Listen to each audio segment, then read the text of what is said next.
Okay guys, today we're going to look at PowerPoint. We're going to start off simple. We're going to do something real basic and easy. My icon for PowerPoint is on my taskbar down here. Yours will likely be in this list of icons over to the left of your screen. So click on it. If it's on your taskbar, you click once. If it's over here, you click twice to open it. When you open it up, it comes up to this screen. It has a series of templates that you can use, and all you have to do is put your information in and the design is already there. But I want you to choose blank presentation because the point of what we're doing today is for you to learn to create some of these templates yourself. So it comes up with a title slide. We're not going to do a title slide for this particular project. So we're going to go right up here to this button that says Layout. We're going to choose blank so that it gives us a completely blank slide. Now, anytime that we want to put something on this slide, we're going to go to the Insert menu, and there are a number of options here. You can see pictures, online pictures, shapes, text box, word art, and all that kind of stuff. We're going to start off with word art because the very first thing you're required to have in your project today is word art of your name. So I'm going to use my last name. You can use your first or your last. I'm going to put my name here. And I can now edit this by selecting it and going up here and choosing some of these options. I can choose a different color for the fill of my words. I can change a different outline on my box. I'm not sure if that's for the box or the words themselves. Oh good, that's the words themselves. So yes, you can change the outline on the words themselves. And text effects, there are some really cool things here. You can play with any of these that you want. The one that I really like a lot is called Transform. And I like to do something maybe like this. This is one of my favorites. I can grab by the corner and resize this, and you can see I make it bigger. I can make it smaller. I can scrunch it up on the sides. I can make it taller. I can do any number of things to make this whatever shape and size that I want by squeezing these these editing bubbles on the edges. If I want to rotate it, I grab it by this little thing. I can rotate it here or there. I can change it any way I want, upside down if you wanted to. I don't know what the purpose for that would be. Please don't do that, but the possibility is there if you ever had that desire to do that. I can position it wherever I want simply by grabbing it. When my cursor turns to a little cross like that, that means I can grab it and move it around. Whenever I want to add regular text, I'm going to click text box here. And what you're going to be doing is creating an acrostic with your name. So I'm just going to type the letters of my name down the side here. And if you remember, an acrostic means the first letter of each, or the letters of the word that you're doing is the first letter of each of the words that go in your acrostic. So I'm going to use adjectives that describe me that begin with the letters of my name. So S for smart, E for educated, A for, I don't know, let's see, ally, L for loyal, let's go with loyal, and Y, I had a hard time thinking of Y. I'm going to go with yappy. I like to talk a lot. I can also rearrange this, change the size of it. I want to change the size of these first letters and make them bigger. I don't want to do all of them individually, so I select one of them. I can hold down my control key on my keyboard and select each of the first letters. And I have all of them selected at one time. Now I can go up here and change the color of those. And I can change the size of them, and they're all going to change at the same time. And I can change the font, maybe find a different font that I like better. Okay, I can also do the same thing here with the lowercase letters. I select the first one, hold down the control key on my keyboard. I select the next one, and I keep going through that until I get all of them selected. back a little bit. There we go. Let's do Yappy. Okay, so now I'm going to make these a little bigger. Maybe make those about 50 something, 54. Change the font of those and change the color. Maybe I want them to be something bright. I like bright colors. Let's go with, ooh, yellow's too bright. How about red? Okay, so you can see I can make all kinds of different effects on the letters individually or as groups.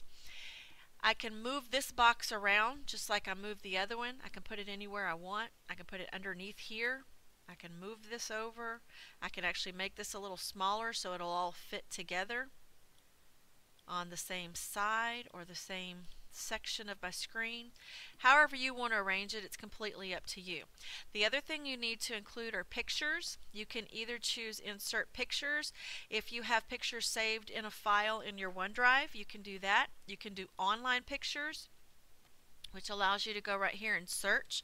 So maybe I want to search for a camera, because that's one thing that's important about me is I like to take pictures a lot. I'm a photographer.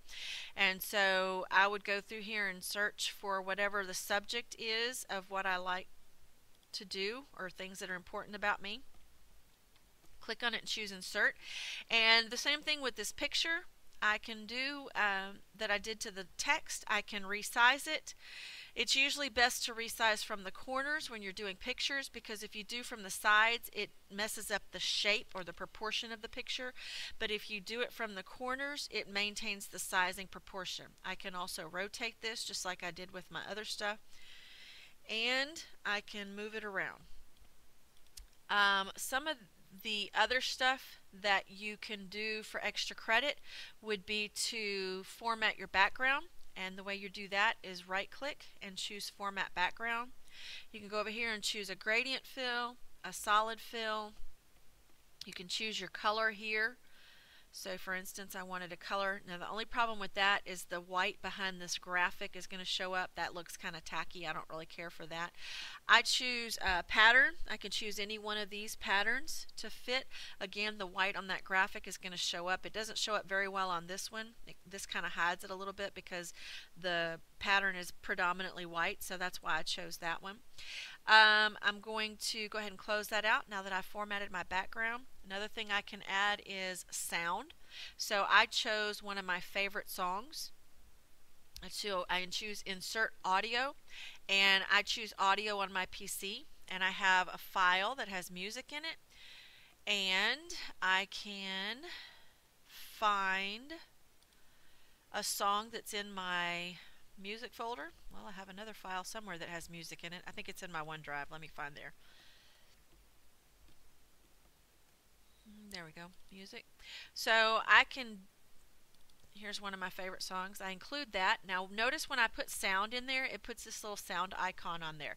That's to let me know that I have sound in my video. I need to go up here on the playback menu that only appears after you put sound in there, and I need to choose hide during show, because whenever I play this PowerPoint show, I want that icon to go away. I don't want that showing up during my show. I also need to choose when I want it to start. I like to choose automatically so that whenever I play my show, you can hear. Okay, so the song starts automatically. I hope you could hear that through the computer. I could hear it through my headphones that I'm wearing when I recorded this, but I'm not sure because of the way I'm recording this if you could hear what was playing on the computer or not. But anyway, it did play the sound.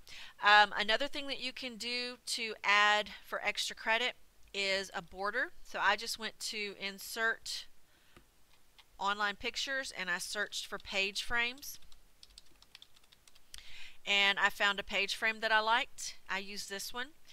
You could choose any of them, and you can choose a page frame to go all the way around the page or just partially around the page, completely up to you. Some of them you're going to get stuff like this. I'm not sure why it does that, but some of these I think are not licensed for just general use. So if that happens, you're just going to have to go and search for another something, find something else that fits what you want, and keep looking until you find what you want. Let's try this one, see if it'll work. Couldn't do. I didn't like that one either. Okay, didn't like that one either. So let me just keep trying until I find one. Ah, that one can't be displayed either. Okay, I'm not sure what's going on. I don't know if this is a school thing. Maybe there's something with that with our network is set up. Let me try the one that I used from home last night and see if that's going to work. This one I know for sure worked last night. Ah, it does. Okay, so looks like some of them are working and some of them are not. This one I did stretch from the sides because it doesn't really matter if my stars get a little out of shape. And what's going on here is that the stars are in front of everything else, and you need to do send to back. Right click on it and choose send to back so that everything else shows up in front of your stars. Okay, and then you can move this stuff around so it's not covering your stars, or you can put it over your stars in the corner, however you want. Rearrange things, or whatever border you happen to have. Another thing you can get extra credit for is animation. So you can add entrance effects. So for instance, if I wanted to add an entrance effect here, I would select my text and I would go to animations, and I can choose one of these. I can choose right here, and it gives me a whole list of other things that I can't even see there. So I'm going to choose swivel. So my stuff's going to come in like that. That's called an animation, so that when I play my slideshow,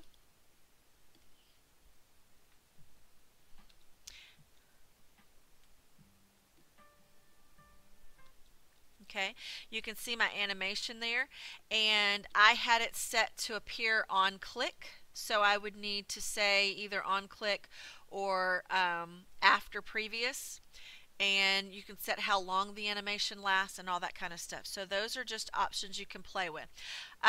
Those are the basics of PowerPoint. Let me show you how to save it. You're going to go File, Save As. You're going to go right here and choose Browse. And from here you can find your Texas City OneDrive. You can give it a name, and let's call this name Acrostic, and let's be sure to capitalize correctly. And then let's put this in our Texas City OneDrive. Hit save, and then it will take a moment and it will save your project, and then it'll go back to this page, and that tells you that it's been saved. That's pretty much the basics of PowerPoint, and that's what we're going to work on with this very first project. Later on we'll get a little more complicated and do some more advanced things, but that's what we need to know for now.